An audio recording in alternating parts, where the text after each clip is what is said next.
Alright y'all, so today in this video I want to cover a canceled and lost sequel, the supposed part 2 to the 1978 Lord of the Rings film. This film basically would have been the finale, the film that would have concluded and properly adapted all three of the Lord of the Rings books that would have been done and directed by Ralph Bakshi. Of course, we're going to be talking about the lost and canceled sequel, The Lord of the Rings Part 2. In this video, I'm going to cover what it possibly could have contained, the history of it, in general, what could have happened, why it was canceled, and of course, my overall thoughts on it. So to kind of get into this and give you a little bit of background, I'm a pretty big fan of The Lord of the Rings. I've, of course, seen the Jackson movies. And, I recently just got the chance to watch The Lord of the Rings from 1978, which was directed by Ralph Bakshi. Now, this was really the first serious attempt to adapt the trilogy of books. And, it was a pretty big deal at the time. I mean, Ralph Bakshi himself was also a pioneer in the animation sphere. He really pioneered adult animation and just in general was a trailblazer. And he was a huge fan of The War of the Rings. And, he kind of begged his studio that he was working with, United Artists, eventually got the permission and the rights to do the movie.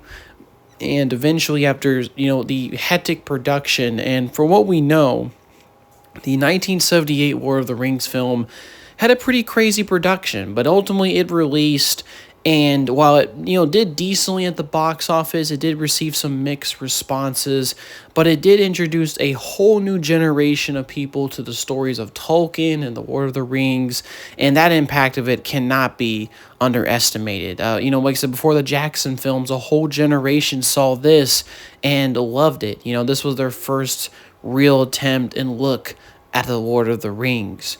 Now, the biggest question, of course, with this film, and one of the biggest things that I guess you can call it infamous for, is the fact that it is really only half of the story.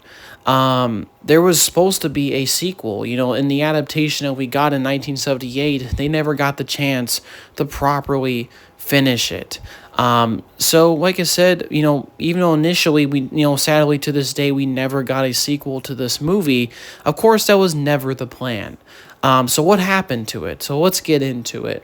So, the kind of undermining of the War of the Rings Part 2, what was intended to be the conclusion, the finish the adaptation of the War of the Rings proper. The demise of the Part 2 kind of weirdly started before the Part 1 version, or War of the Rings, in 1978 was released. During the production, Ralph Bakshi has claimed in interviews it was like one of the worst productions he had ever really encountered. And, this would be a huge factor into what would happen. Now, during the initial writing and planning stages of The War of the Rings from 1978, originally, actually, the plan was to do a trilogy of movies. Kind of like, of course, how the Peter Jackson films did it, basically a movie for each book. The studio didn't want to finance a movie, United Artists, so it was eventually agreed upon to do a part 1, part 2 approach. And the writer who, he worked with Ralph Bakshi, the writer that he got, basically estimated that the films could run about 150 minutes each, and they would cover part 1 and part 2 respectively, and would cover all three books of the Lord of the Rings trilogy. And that was the initial plan. The idea was they were going to do a part 1 and part 2.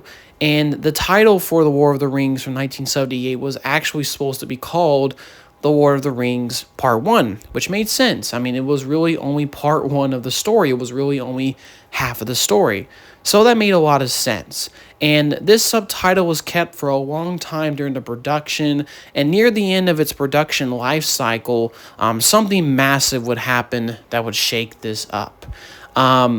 Now, before I get into the demise of this, I'm going to get into what this film could have possibly contained and what it could have been.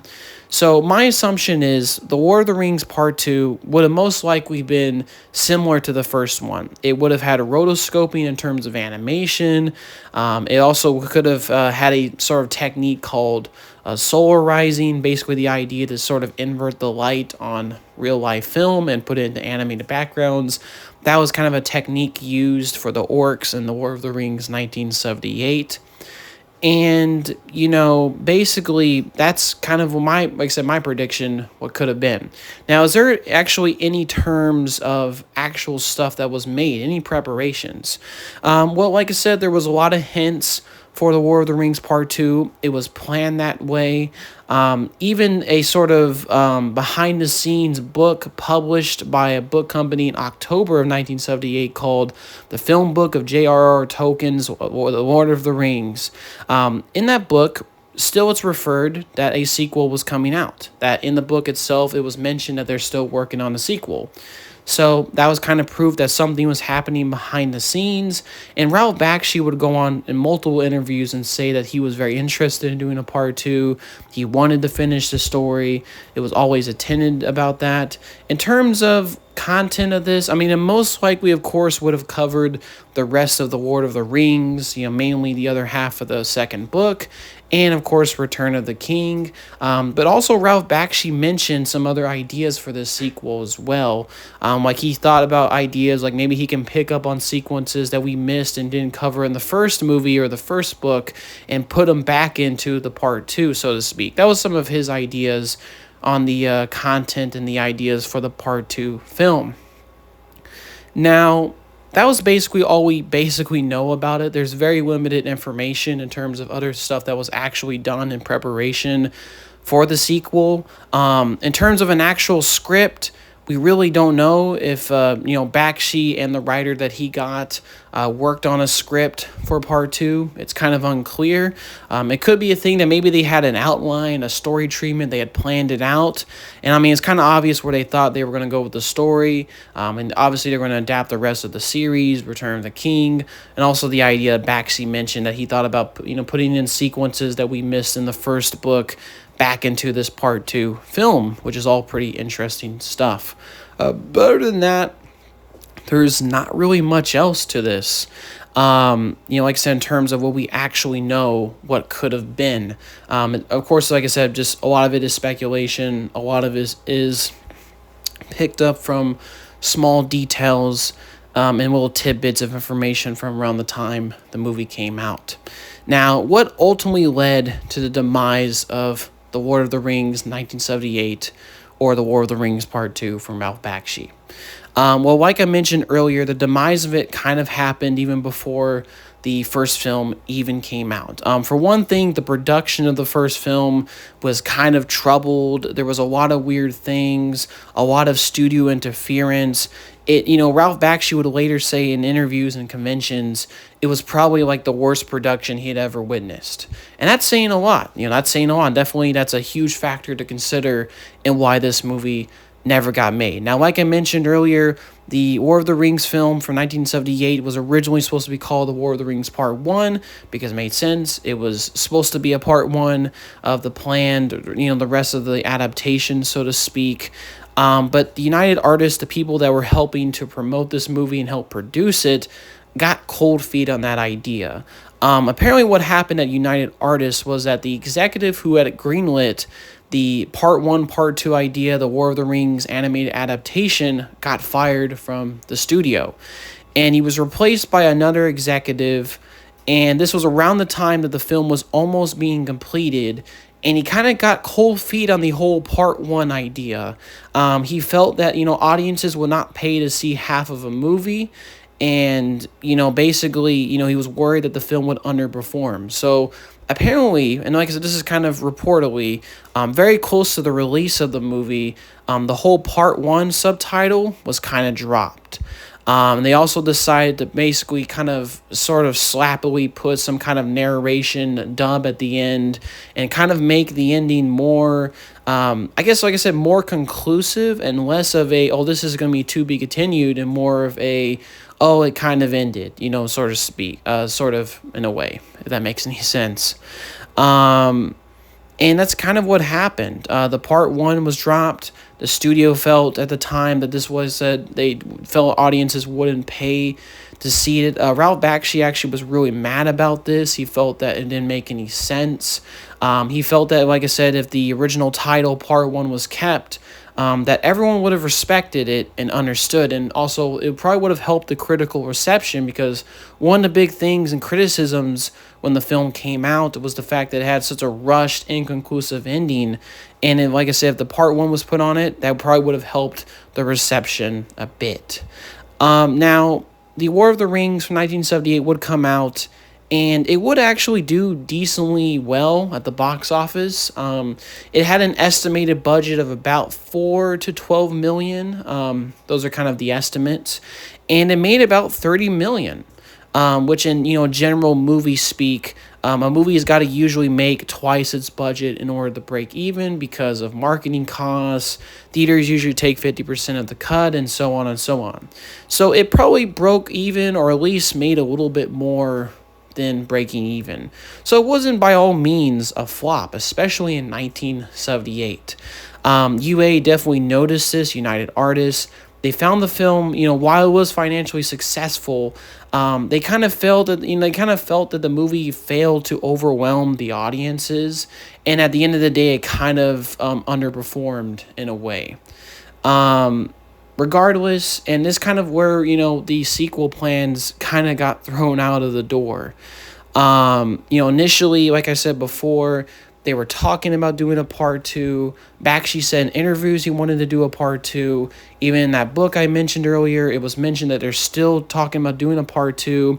Even the producer of the first film actually was trying to stop the other War of the Rings adaptation that was happening at the time, while the Ralph Bakshi one was happening, which was coming from Rankin Bass, who they made the Hobbit animated film, and they were also working on a Return of the King adaptation that was totally separate from the Ralph Bakshi one. They were actually preparing a lawsuit to sue Rankin Bass and basically get them to stop airing that Return of the King adaptation, so that it wouldn't interfere with the Ralph Bakshi planned part two. Interesting, which by this point, actually, the Rankin Bass Return of the King film was actually already storyboarded by the time the Ralph Bakshi film came out. But eventually, it sounded like Ralph Bakshi in the studio just in general just got cold feet on the idea. And Bakshi would say years later that there was many factors into why he decided not to make another one. He felt the whole experience, the 2 years spent working on the movie, was really stressful. He also found that the fan reaction was pretty crazy. There was a lot of fan vitriol in the fan reaction to the movie. Many Tolkien fans were quite pissed about this adaptation and this version of the story. Some fans did really like it, but just in general, the scathing and more negative parts about it definitely affected, sort of Ralph Bakshi's mental mood and his thoughts about doing a part two. He apparently talked to Priscilla Tolkien, which I believe is the daughter of J.R.R. Tolkien, I believe. I could be mistaken. But basically, she told him that she loved the film. She thought it was a good adaptation. But apparently, furthermore, more conflict would arise. Bakshi would, actually get into an argument with the producer of the film that he produced in part one, and basically eventually led to a disagreement between the two. He refused to do a part two.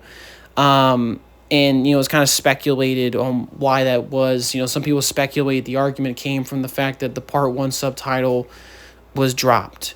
And eventually, over the years, the project was just kind of quietly abandoned and canceled. And, Bakshi would later have many other comments about doing a part two. He felt that the whole production was super overwhelming, that the stress of it, he just didn't want to do it. And he also, in general, just felt, adapting other people's works and stuff wasn't his style. He felt like he was more better as a filmmaker, making his own original stuff, which totally makes sense. And, he would later state in many comments he was proud to have made part one. And he basically kind of opted his part two to anyone who would want to make it. So kind of left it open-ended, which was quite interesting. Now, leading up to the year 2000, he had apparently still toyed with the idea of making a sequel. And apparently the producer of the first film still kept in touch with Bakshi.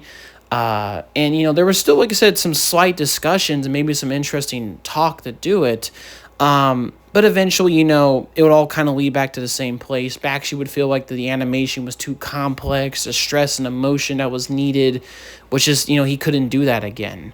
And eventually, the whole adaptation kind of, quietly got canceled completely by the time the Peter Jackson War of the Rings films came out.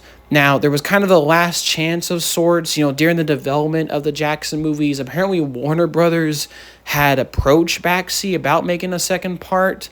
But eventually, he decided, apparently, due to, like I said, some sources and research, he declined to do it because he was apparently pissed that he wasn't notified they were actually doing a live action film, and he didn't want to make his film while they were doing theirs. So he kind of just, quietly canceled it again. But though at the same time, nothing, like I said, not all came bad from it. He did actually use this renewed interest from Warner Brothers to get the film on DVD, which, of course, is a great thing, and luckily these days it's actually on streaming.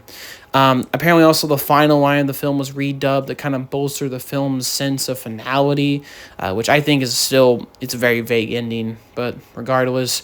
And, eventually over the years, Bakshi would kind of talk crap about the Peter Jackson War of the Rings films, and in general, just kind of discredit them, and always has very strong opinions about his version of the movies. But yeah, that's kind of what happened with the Ralph Bakshi's War of the Rings Part 2 and the general history of why it never happened. Now, my general thoughts on it, I think while I didn't love his first film, I was pretty mixed on it in my review. I think it was a real shame that we never got to see the true conclusion to a series. I think, every filmmaker should at least be allowed to finish the story that they started, and I would have liked to seen the final adaptation, the final sort of closing nail on this version of The Lord of the Rings, for better or for worse, and I think it's a real shame that we never got it. But yeah, that's kind of the story and the history of the canceled The War of the Rings 1978 Part 2 film that would have been directed by Ralph Bakshi. Hopefully you all have a good day, and peace, y'all.